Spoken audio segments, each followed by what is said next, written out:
Hello, you wonderful people, and welcome to another episode of Super-Fanta-Fi. This being a show where I talk about TV shows of the supernatural, fantasy, and/or science fictional genre. For today's episode, I'm going to talk about the latest episode of Once Upon a Time. So in this episode, it's kind of centered around Henry trying to figure out what he wants to do with his life. Obviously, he gets a new opportunity in this episode. It's like, he gets a job offer in New York, and that job offer would mean moving to New York. He goes to Jacinda, but Jacinda's kind of like, oh yeah, obviously go. I mean, it's a great opportunity for you. Neither one of them saying what they really mean to say. Jacinda wants him to stay. He wants her to tell him to stay, but because for Jacinda, she doesn't know where they stand right now too, and obviously everything with Lucy, so she's kind of like, I don't know what this is, and it's like I don't want to waste Henry's time on something that could be a good opportunity for his career, so he's deciding to go. When lo and behold, who does he get a call from? Weaver.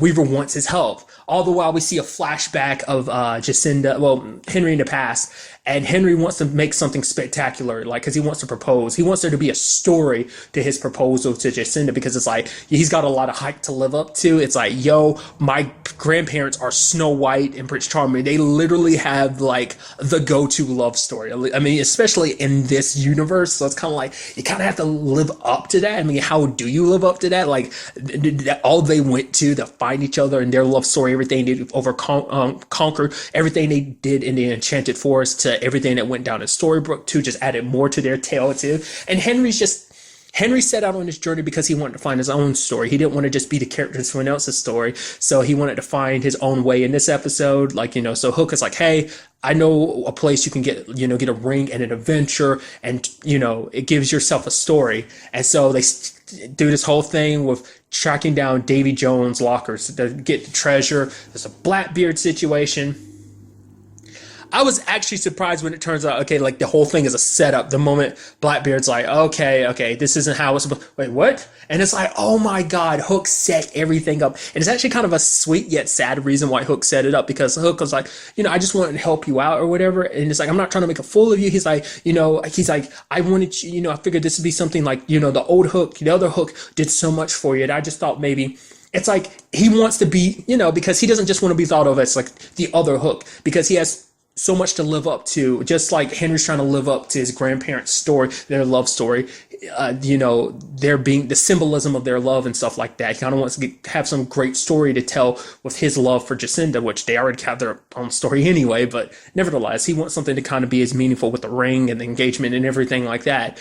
And Hook is just kind of doing the same thing in the regards of he wants to be because he doesn't want to just be that other Hook. He wants to be a Hook, to Henry. And I thought that was kind of a sweet yet sad thing. It's like, you want to prove yourself as not just being like the other Hook. You want to be, your own person, which is very admirable. It's just kind of interesting that that's kind of his reasoning behind it. And so ultimately what Henry ended up pulling away from that was I don't need to have some spectacular story. All I need is to have the people I love beside me, and that in itself is all that matters. And I think that's kind of a nice sentiment to learn, that you don't have to, sometimes it's not this big showy stuff that you need. People can love simplicity too, because to be fair, once again, their story isn't simple either. It's like you can tell Lucy the whole story about how you first met. To be fair, similar circumstances to his grandparents, which I didn't even think about when I originally thought about that, because it was kind of a similar thing. Except you exchange the motorcycle for a carriage. It's kind of a similar thing between different circumstances, slightly. Both are on the run and stuff, but Snow White on the run, and so is Ella, but that's in itself. Nevertheless, so that was kind of a nice thing. I did appreciate it. It's just kind of when he proposes to her, it's like, this is a ring, this is a place. There's actually nothing that happened here. No one died here. This isn't some special place where some great war happened or something. It's like, this might literally be the only place in this world that nothing special happened. He's like, I just want to take this time to tell you I love you, and it's just kind of let's build something here. We can actually build our home here, which I can only assume the fact is they went out of their way to point that out must be where their home was. At first I was like, oh, you built up a castle and everything. I was like, well, the castle they were in, each time I'm sure that was Tatiana's. I could be wrong. Maybe they did build a castle, but I don't know. I did appreciate like Hook being like, "Oh, he's the Prince of Storybrooke." That's what kind of caught me off guard because Black Boy was kind of like, "Oh, okay." I was like, "You don't know what Storybrooke is?" I know that's kind of like to fluff things up because like, "Oh, he must be the Prince of a far off kingdom," which technically, yeah, Henry is a prince and everything. But at the same time, I'm kind of, it still blows my mind. It's kind of like, huh, why was he so okay with it? It's like, well, now it makes sense because he was in on it the whole time. So I guess that was all untrue too. Well, I mean, I think Blackbeard does own the Jolly Roger, but I guess it's like the whole like Smee being like, oh, I lost it and everything. So maybe he really did. And I mean, the whole point was like, oh, we share Davy Jones' treasure, whatever's left we split. I mean, which they did. The only thing they didn't get out of it was the sapphire ring because they didn't want that taken away. So, which kind of makes sense. I mean, it's a very important ring and everything. I kind of missed the backstory to it, but I guess it's kind of like something Davy Jones had for the woman he loves. I mean, there's magic to it, so the whole whirlpool and everything. But nevertheless, in this particular avenue, we had Henry helping Weaver, and obviously he was kind of getting frustrated because it's like, this book I wrote to give people hope and make things easier for them, but it's like someone's using it to kill because they find out that the killer is using the book to kind of base to inspire himself for all these killings. And Henry wants to walk away, but Weaver's like, oh, but didn't you base yourself, the character in this book supposed to be kind of you? It's like the Henry Mills in this story, the reason why he's like my favorite character, which I'm like, shut up, Weaver, you're playing favorites. Of course he's your favorite, he's your grandson, you're playing favorites, stop. And even going as far as being like, the reason why is because he had faith and hope, and it's like, but it's not just because he had those things, it's because he fought for his beliefs, he fought for his hope.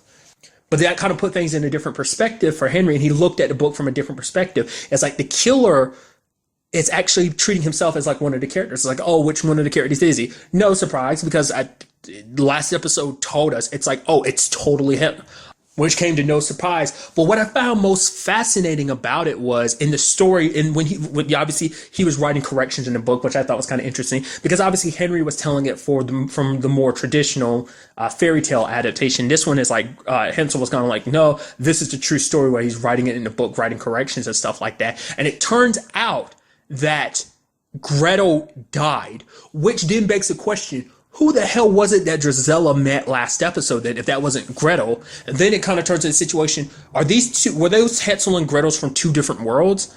Like, because Gretel talked about the fact is her brother was alive, he got burned, and he had a different name. So maybe it's something that was kind of, I mean, to be fair, his sister is dead, but obviously under different circumstances, it's Drizella that actually killed her. But, to be fair, like this world is wrapped around his memories. So I guess, because the thing I was wondering about it, because obviously we know it's Nick, no surprise. But the fact is that Nick seems like he doesn't know Henry, because he doesn't like, oh, like he's like, oh, I'm Hensel, but it's like, he's like, I'm Hetzel, but it's like, he didn't say anything to Henry, even though quote unquote Jack and Henry are supposed to be like best friends. So it's kind of like, I figured he would have said something, but he didn't. So that makes me think this whole Hetzel situation in his head is stemming from the fact is that he's delusional, kind of like Alice was. So it's hard to say like whether he's really remembering his own memories, because like Alice's whole situation with Tilly / Alice's whole situation is the fact that she was remembering both worlds. Like obviously to her, the fact that she's remembering everything as Alice is kind of starting to make her just think like, oh, I'm going crazy. But no, it's like both her memories kind of competing for each other. But it seems like that's part of her curse. So maybe it's the same thing for him. Like he's remembering bits of his truth, but mixed in with like what the curse is kind of implanted as his memory. So in this world, his sister is dead, which she is, but maybe the circumstances around it have been changed because these are his cursed memories, and he's remembering the cursed memories of these delusions rather than what really happened, because his sister was alive at least the last time, at least that he would know of. And obviously Gretel went off to get power, and obviously, like I said, the whole Drizella situation happened. Not unless that was just a lie by Gothel, but what would be the point in that, So like I said, not unless they're from two different worlds. But even she was like, yeah, my brother's going by a different name. And so we do know that he's traveled around from other worlds. So, hence, because that's how Henry met him in the first place. So I don't know, it's very interesting turn of events, because it was interesting too, because obviously you had Weaver playing more at it. He's like, oh, the Henry I know, always would, Henry from that book would always go down the right path. And I would think that the person who has his namesake wouldn't, go down the wrong path. And when Henry was leaving, he's smiling. I was like, look at you, look at you playing the grandfather role. I feel like this is the first time we've ever really seen him play that. He's played it here and there, but I feel like he's never been, I don't really, over the course of the series, I feel like he's never really been so much of a grandfather because he's been caught up in his own situation. Everything with Bill, everything with Bellfire, I just feel like he never really was a grandfather a lot of times. Sometimes he was, but other times I feel like, I don't know. I feel like it's our first time really seeing him stepping up and to really be a grandfather, but maybe that's just my imagination. That's how I'm looking at it. And like I said, he's had his moments in the past too, but it's just, I don't know. I feel like this is just one of those standout moments, but nevertheless. Henry was going to leave, but then lo and behold, he got a flat tire and it's like, oh, it almost looks like a, glass slip where it's like life is telling him, Destiny was telling him not to go. Once again, it's just kind of an interesting thing because it's like Destiny's going one way, like I said with the whole beer cup last episode. He flipped the coin, but someone moved that at the last second. So it's like Fate and Destiny has a funny way. I guess it's because it's make you go one way so it can then lead you down another path, which is ultimately leading. You think there's no straight path when it comes to Destiny. There's all these curves, twists, and turns. I guess that's kind of the whole point that's supposed to be made here. But then lo and behold, Nick shows up. I'm like, oh, that sucks. I'm like, okay. I was like, please don't. Okay. And he's like, oh, I could take you to the airport. I was like, please don't. And then he was like, I'm not going to the airport. I'm like, yeah. Okay, good, Henry, good. I was like, good. Because there are people in the background. So obviously Nick's not going to do this here. So it's like, okay, you just go, no, don't go with it. Don't go. Don't. Oh, you went with Nick. But obviously looking at the burns, he ended up figuring it out. And he tries to leave, but Nick drugs him. So what I'm curious to see is what he's going to do. Obviously, Jacinda automatically thinks he went. The last person that saw him was Weaver. So, and obviously Lucy's going to be under the same impression too. So I can only assume that Nick is going to try and twist it and make it go oh yeah, Henry left his car and everything. Yeah, it got flat. I dropped him off at the airport type of thing. So Jacinda might not, everyone will stop looking for him. I mean, I'm curious to see what he does in the long run. Maybe he will kind of, in the next episode, kind of bring that up, being oh yeah, don't you, like I said, because I feel like he would have said something at first. So, I mean, I'm wondering, is that something he knew? Because I'm trying to remember, when's the last time we saw Jack and Henry together in the past? Was he there when the curse was first activated? I don't think he was. I could be wrong. Maybe at some point in their history, Henry found out the truth about Jack, about who he really was and all he was after. I mean, did he ever try hurting any witches in their, in the past, before the curse and everything? Did he ever try and hurt witches? I don't know. And like I said, I figured his motive would be what it is. It's he hates all witches because of what the witch did to him and his sister. She brought up, he's, psychologically not the most sane person currently, so. But I get the feeling that's where the narrative's going to try and twist that. He's going to be oh yeah, Henry, he's left, he's gone, which we know is BS, Henry's locked up. I feel like Weaver might be the key to figuring that out because Weaver's no, I can tell Henry was going to make the right choice. There were witnesses there too, so that's going to be something else too. But to be fair, Nick can still just lie and be oh yeah, I sent him on his way, so who knows? But getting back to it really quickly is we had the whole Lucy situation, which Lucy was apologizing, which is kind of interesting. I wasn't expecting her to kind of apologize, but for her, it's the whole conversation she had with Zelena, because Zelena's kind of doing the same thing as her, having to lie to the people you care about because you can't really explain these things. She can't explain it to Robin or Margot, and, Lucy can't explain it to her mom. So, but I guess because she didn't want to drive a bigger wedge between them, it's okay, her grandmother, Regina, is working hard on trying to find a way to fix, to erase this curse. So for her, it's probably no. Okay, I'll make sure that they get together, but, it's all going to work out in the end. I know it, I believe. So maybe that's why. And she kind of tries to spin it, be oh yeah, I was scared of change. But obviously, it's because things were becoming too real, you and Henry being together. And so Jacinda is going to try and take that leap now, I'm sure. But it's destiny and circumstance being what they are. That's not going to play out. I'm sure Nick's either going to turn off Henry's phone or maybe he's going to text to make it seem like he's okay and he's in New York. I don't know. Like I said, that seems like the typical, serial killer thing to do. Amongst the things I've kind of watched, that I feel like that's the typical behavior. You even had him being he doesn't want to stop. He's yeah.